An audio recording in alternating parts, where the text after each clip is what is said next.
ឧត្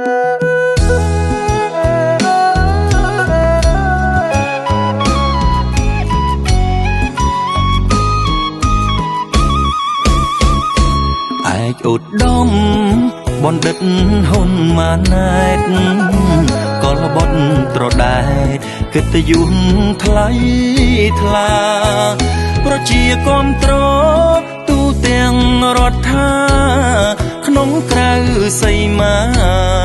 ខេមរាពេញចិត្តធ្លាប់ជាបញ្ញវន្តបញ្ចប់សិក្សា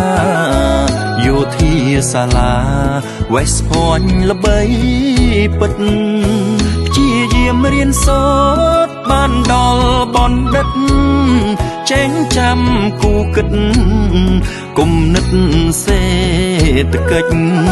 22សីហា2023ថ្នាំងដឹកនាំថ្មីបន្តភារកិច្ចបដិញ្ញាដឹកនាំ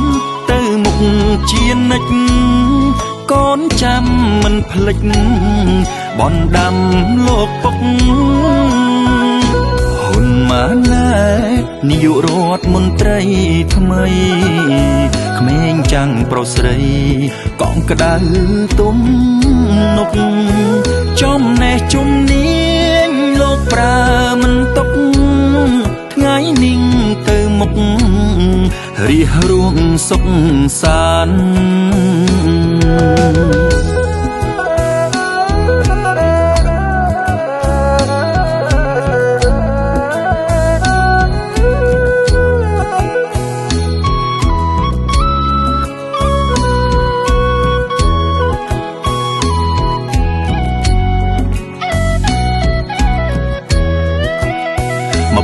22សីហា2023ថ្នាំងដឹកនាំថ្មីបន្តភារកិច្ចបដិញ្ញាដឹកនាំទៅមុខជានិច្ចកូនចាំមិនភ្លេចបណ្ដាំលោកពុកហ៊ុនម៉ាណែតនាយករដ្ឋមន្ត្រីថ្មី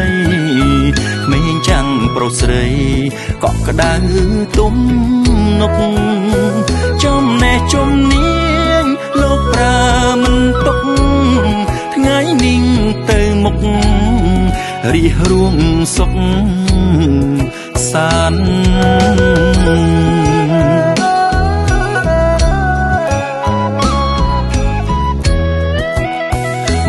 22សីហា2023ថ្នាំងដឹកនាំថ្មីបន្តភារកិច្ចបដិញ្ញាដឹកនាំទៅមុខជានិច្ចកូនចាំមិនភ្លេចបណ្ដាំលោកពុកហ៊ុនម៉ាណែតនាយករដ្ឋមន្ត្រីថ្មីក្មេងចាំងប្រុសស្រីកក់ក្ដៅទំនុកចំណេះជំនាញលោកប្រើមិនຕົកថ្ងៃនេះទៅមុខរៀបរួមសុខសាន្ត